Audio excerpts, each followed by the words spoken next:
Hello and welcome to Real Thoughts and Conversations. My name is Leon Thomas. Here at Real Thoughts and Conversations, we talk about topics that are in the news, topics that everyone's talking about. We talk about sometimes topics that no one wants to talk about. You know, those things that, oh, I'm thinking it, but I'm not going to say it. I'm thinking it, I'm not going to talk about it. We bring up topics like that right here on Real Thoughts and Conversations. You're about to watch episode 7 of Real Thoughts and Conversations. Let's talk about it.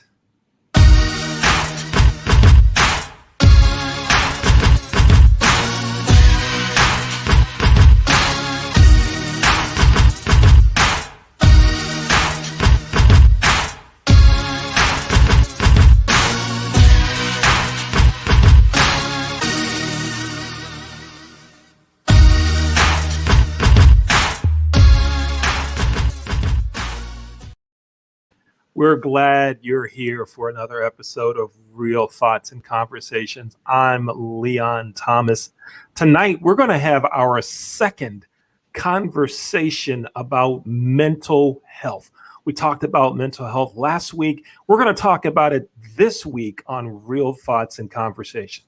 And introducing our guests for tonight, we have college senior Jeremiah Nixon and speaker, author, and coach Jones Laughlin. Gentlemen, how you doing? Fantastic. Thanks for the opportunity to be here today. Mm-hmm. It's great to have both of you here. So let's do this. Let's start with this as a topic. Let's talk about Simone Biles. Obviously, for the last 5 days, a week, whatever, she's been on the headlines of the news because she made decisions that she thought was best for her in regards of not participating in some of the gymnastic competition in Tokyo. Jones, when you first heard that she would not be participating in some of the events, what did you think? What went through your mind? Well, I'll be honest with you, Leon. My first thought was, this is the Olympics. This is the culmination of your gymnastics journey. How in the world could you do that? And then I watched the video of when she, went into the air and had the twisties or whatever, and how she came down. You could just see the fear in her face. And then when she went over to her coach and said, that's it, I'm done, or something like that. I mean, you could just sense this. She was just not in her normal, headspace. And so I went, wow. So I was kind of in disbelief at first, but then as I began to see it unfold, I'm like, there's really something here that someone needs to, address. And she did. So that's kind of where I came from, was disbelief to, there's more here. Mm-hmm. Jeremiah, what about you? When you first heard about this, what went through your mind regarding Simone Biles?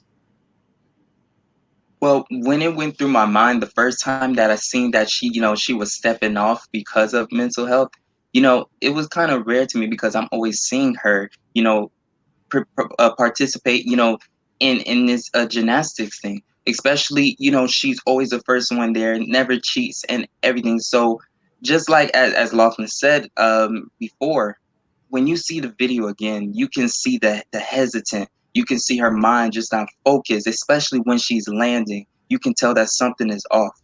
And when many people just say, she's the GOAT of the sport that she in, which she is, and they saying it doesn't matter if she's doing this because it's her job. But to me, I don't think that way, because the moment that these Olympians came this year, I already knew it was going to be one of the most toughest Olympics that was going to be for this year. Because first of all, when it came to COVID, not to mention Simone, when she had to deal with her molester from before, having those type of post traumas afterwards, that stuff can also just be on her mind as well. And not to mention, the different obstacles that she just has to face. And people have to understand, when it comes to her and her performance, she has 15 seconds or less to, as representing the whole country. So imagine that weight on your shoulders and, trying to be perfect. But then the moment you mess up, it comes all down on you. And I just feel like that's just a bunch of pressure on her. And I don't blame her for taking a step back. Mhm. You know what surprised me was there's some of the comments that I read on social media. You know, I went there. I went on social media and looked at some things. There were some folks saying that she needs to toughen up. She needs to suck it up. She's been doing it all these years. Why is there a problem now? I even saw one person say, if she had more success doing this Olympic game, that she would not have said there was a problem. And I'm thinking, you know, wait a minute, how can anyone say that? Because most of us work with both feet on the ground, right? She's always up in the air, flying and twisting. And the term twisties came up. You know, I'd never heard of that before. I wonder if the Merriam-Webster dictionary will now post that as a word for next year. But you know, the point is, we don't know what she was going through in terms of, we're not in her, we're not in her heart, we're not in her mind. And Jeremiah, you talked about the history of what she dealt with in terms of abuse, and there's so much pressure on so many people. It's just not Simone Biles that's dealing with pressure. It's not only Naomi Osaka. It's regular people like us. We deal with pressures all the time also, but we don't get the publicity from it like she does. And so let's talk about some of how maybe her opening the door to take care of herself, self-care, and to maybe this has helped others now that they will also take full care of themselves. Jeremiah, do you think that's going to happen? That regular people, even college students, begin to take better care of themselves? Oh, most definitely. When it always comes to sport, before your body can do anything, your mind has to be right before you step on the court, on the field, or anywhere that you're gonna go within the sport. Because if your mind's not there, your whole game is going to be off, and you're not going to be happy within your sport. It's going to tear your team down, and the plus it's going to tear you down. Because if your mind is somewhere else, or if you're just not in the place or in the heart to even get on there, like I just feel, when it comes to the conversation of just a mental health and everything that's like that, I feel like it should be more kind of explained within sports, because especially at a more younger age, because so many pressure comes on when it comes to certain maybe high schoolers or college students, having to like just juggle when it comes to maybe at home things, then plus have to worry about school, and then going right to perform for the school, or try to get to that prospect of of getting that recognition from different colleges, or I say a different professional team, to try to have acceptance. And sometimes they lose the fact of just worrying about their own health, to worry about their own happiness at times, because sometimes it cannot be fun when they go out there. And I just feel like it needs to be more conversation within, I say, like coaches, and also just people just going up to the athletes and just saying to them, like, are you okay, having more conversation, and not just ignoring it and just saying they'll get over it if they go out there and play through it, because it's not going to work like that. Mhm. Jones, what do you think? Do you think that Simone Biles expressing now so much about how she is feeling now and exposing what she's going through, is that going to help others? Will we now see more conversations about mental health in the workplace? Will we hear more about it in society? What do you think? Well, I definitely think so, and because of her, like as you said, bringing it to light and making, acknowledging, the pressure. I mean, you could ask almost anyone in the workplace, and you could say, "Have you had those days when you just didn't feel like you had the energy, didn't feel like your head was in your work, and you were just kind of out in a fog a little bit?" And there's not an employee I know in this country who wouldn't say, "Yeah, I've had days like that."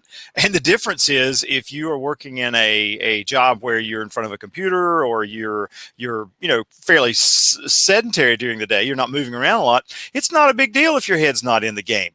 Simone Biles is up in the air, as you said, and she's endangering her life, and potentially the lives of others by not being having her head in the game. So I think we can all relate to the idea of the pressure, and I love the idea that we are having this discussion tonight to make it okay to say, I'm not okay.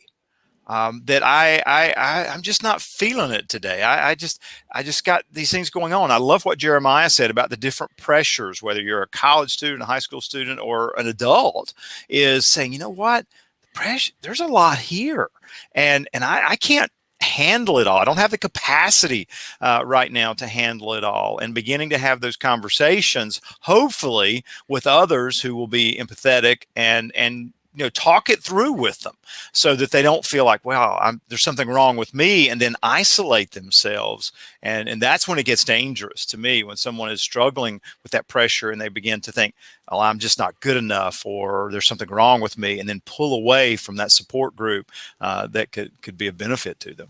hmm I think about a lot of the things that you, Jones, and Jeremiah have talked about, and I try to look at those that are in my circle, so to speak, my family, my friends, those that I work with, those that I mentor.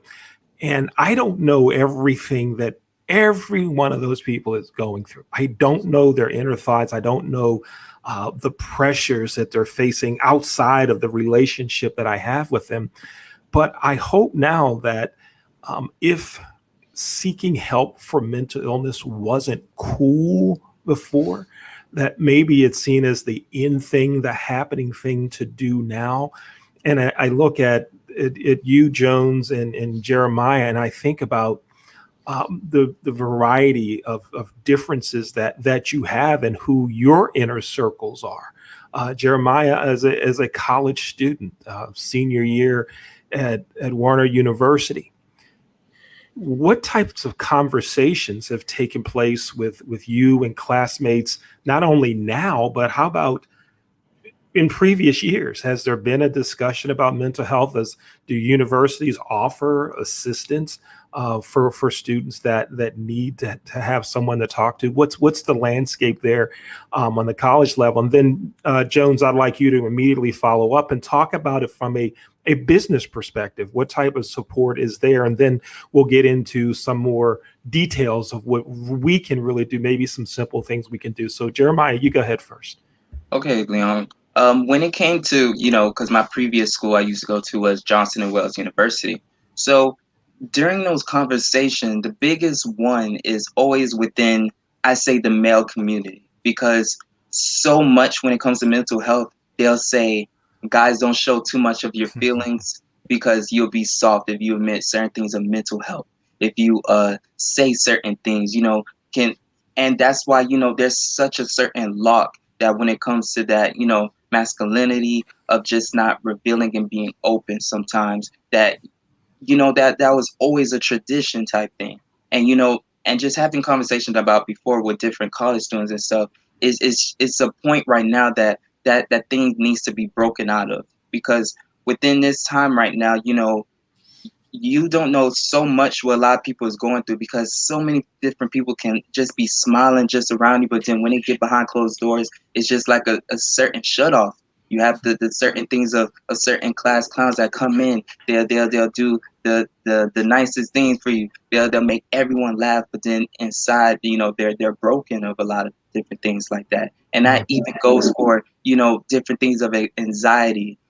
Even after certain things of sports or just in life, I would say eating disorders of just not wanting to eat, just having depressed, or just, trying to fill some wounds that, that are still broken inside, that, that many people don't kind of reach out to just say, start the conversation of, how can I help you? Or just like, tell me what's all going on with you. And, I can always be here to assist. And they just need somebody that they know that they can care, and not to just, make fun of or just judge them. Jones, go ahead talk to us about the business community.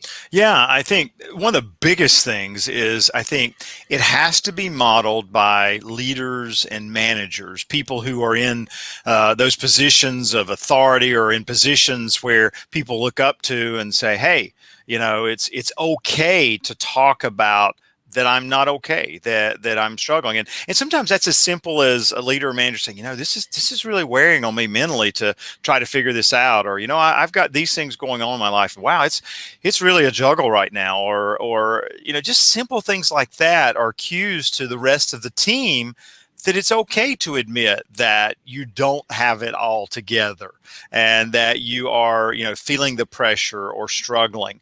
I also think that, for those leaders and managers, it's really important to ask the question. I like what Jeremiah said about, what's going on with you or what's going on in your world, and asking those questions once you've got their trust. Now, if your team doesn't trust you, none of this is going to work. But if you've got their trust, then say, how are things with you? And getting them to talk about those things so they can say, yeah, it's tough right now. I'm taking care of my elderly mom. I'm also trying to do work, and I'm got my kids too that I'm looking after, and it's just all overwhelming to me right now. And then for that leader or manager to go, yeah, that does sound tough, and how can I help? What can I do to help ease some of that pain or that strain? And it's amazing how far just some good listening and acknowledging to that other person that it's okay, how far that can go.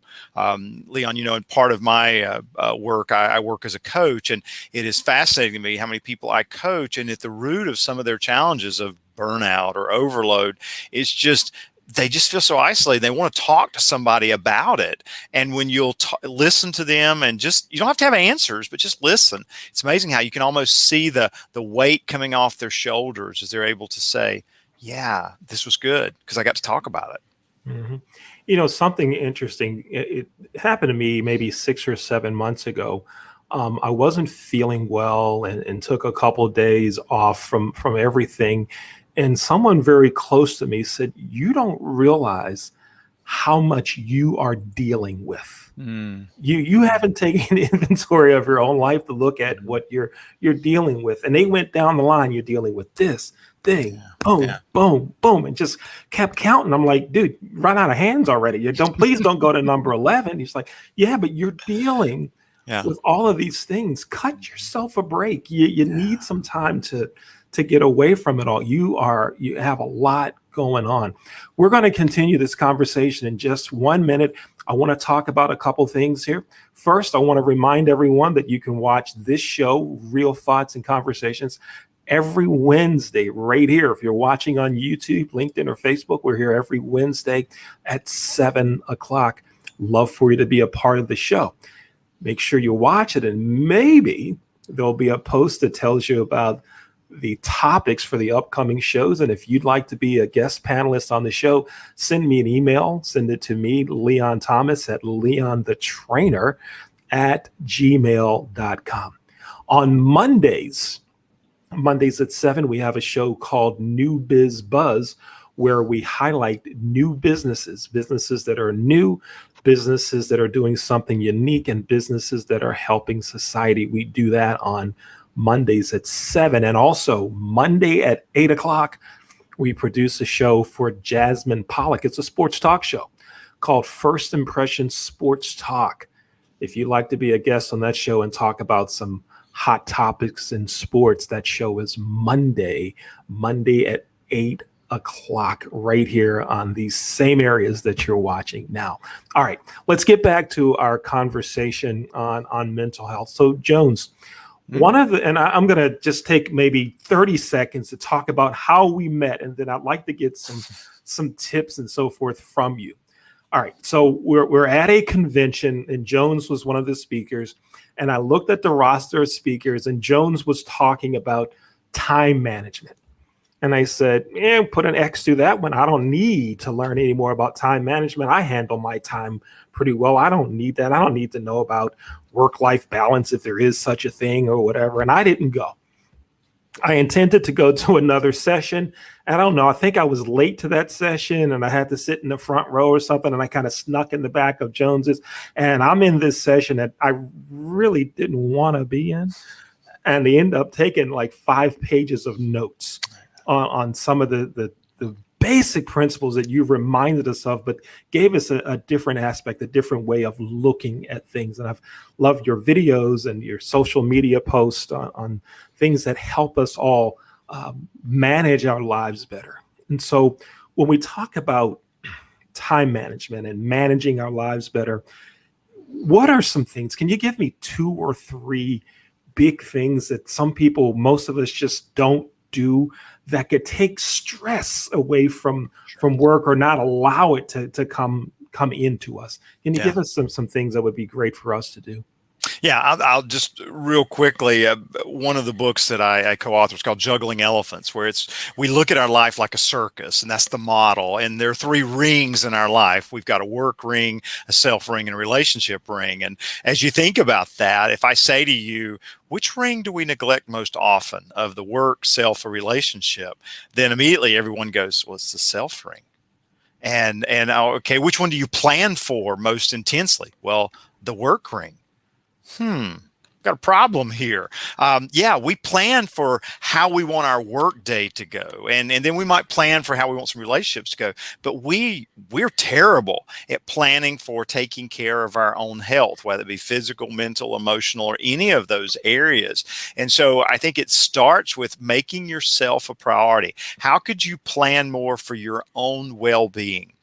Is that 15 minutes a day of reading or just relaxing or something? But plan for that as intensely as you plan for that 9 o'clock meeting with your boss, and protect that time, whatever time it is. And you may have to have conversations with your family or significant other you live with, or someone to say, I need this time for me. To be able to recharge and renew. So that's one thing. The second thing, really, and it may not sound like from a time management perspective, but find those nurturing relationships. I can't say that enough. Find those people who are focused on you as a person, not your success. Not a mentor, not somebody who is going to help you climb the career ladder, but somebody who just knows you. And they can tell when something is off, as we might say in North Carolina, when you're not as happy as you normally are, as energetic as you normally are. But build those relationships with the people who can check in with you, who monitor you, so that when they start noticing things not as they should be, they'll speak into that and help you, get to a better place, instead of isolating yourself to the point where you really do feel some really negative pressures that prevent you from being your best at work or in any other area of your life. So those are 2 quick thoughts. Mm-hmm. Great. Thank you. Thanks for sharing those. Now, Jeremiah, you're a college senior, you're around college students, and I know that you have a lot going on. There's a lot that you do, and understand you're going to be working in broadcasting, doing some things in the athletic department at Warner University. How do you manage to keep it all together? And how about other college students? What things have you seen them do to help keep it all together? So tell us how you manage it, but also how you've seen others deal with it.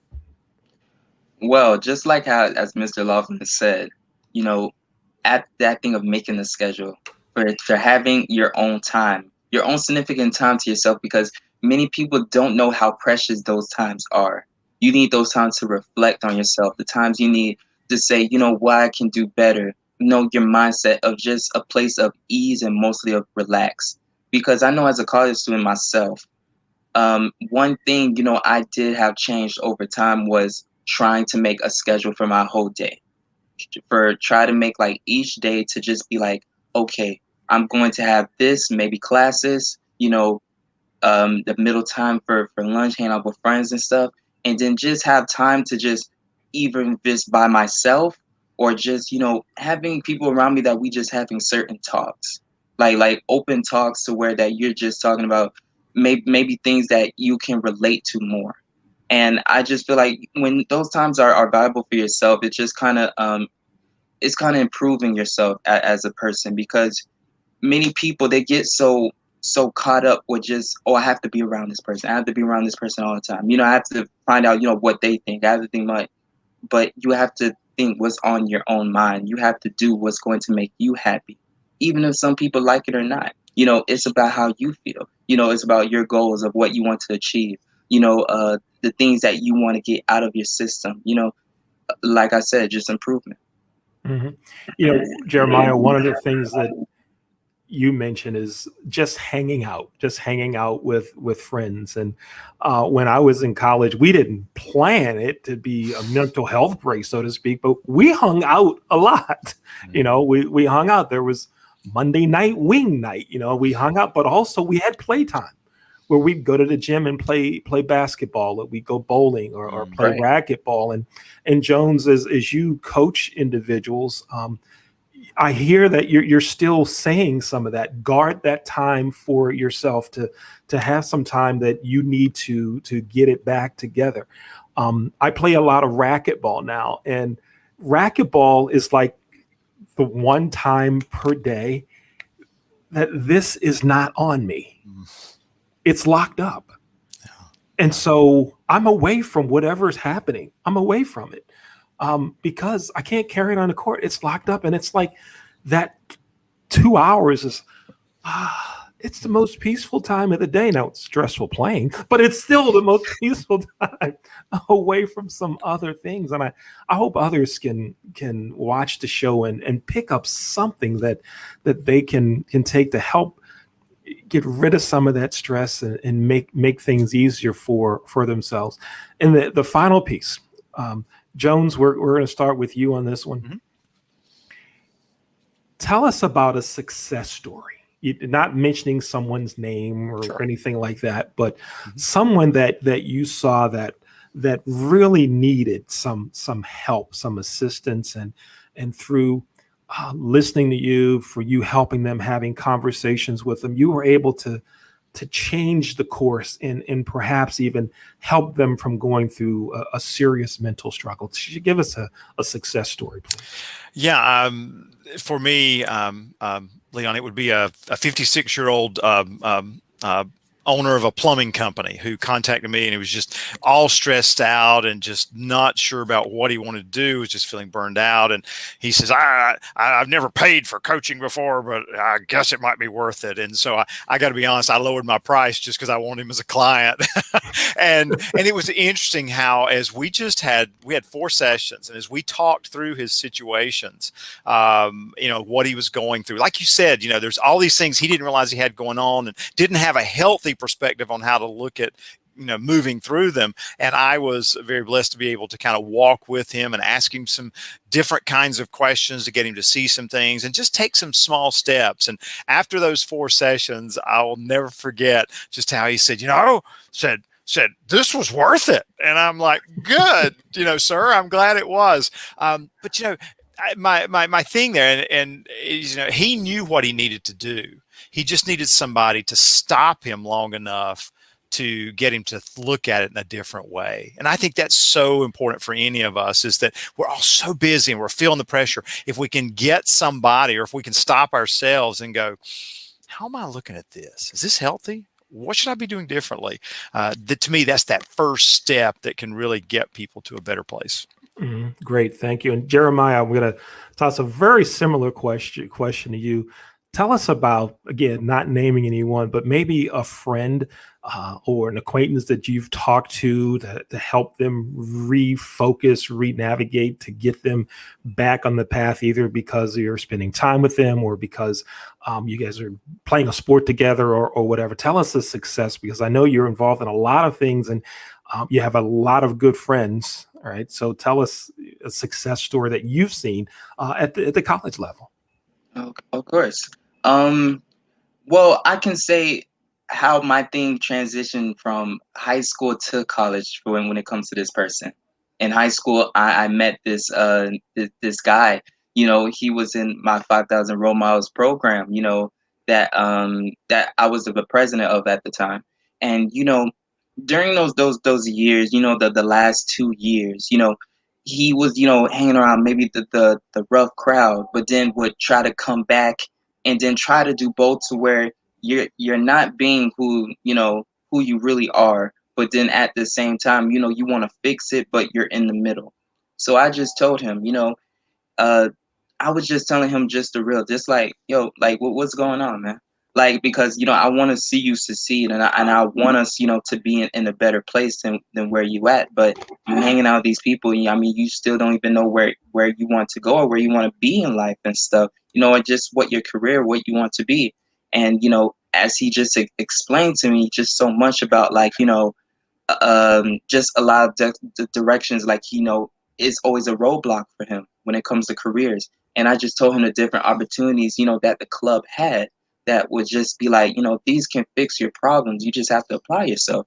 And just because I'm going to be like having your back through the whole like thing. Like, I'm not going to leave you at all. And I just wanted to let him know that. And that's how I've made most of my friends that I have today. They carry on even within college. Because I cannot speak to some of these my friends for months, and I could just hit them up, and it just seemed like we just talked just yesterday.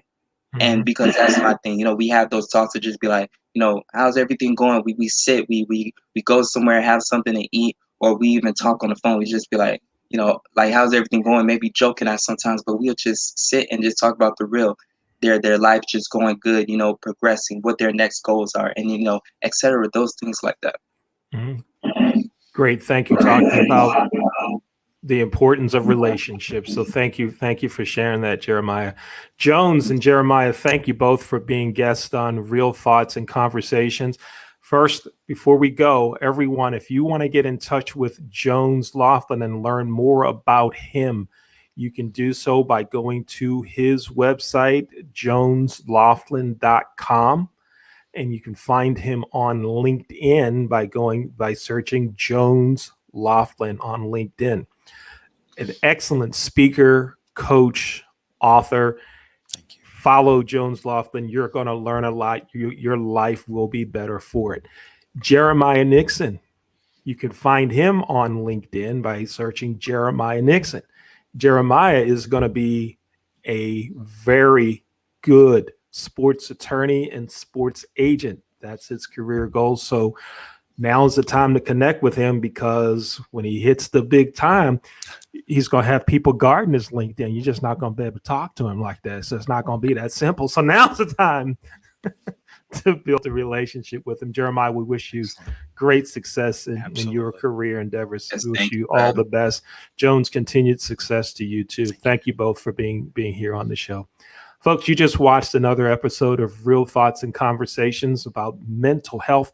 We're here every Wednesday at 7 o'clock. Look forward to you being a panelist on the show. If not a panelist, definitely watching the next episode of Real Thoughts and Conversation. My name is Leon Thomas. Thanks for watching. Let's talk about it.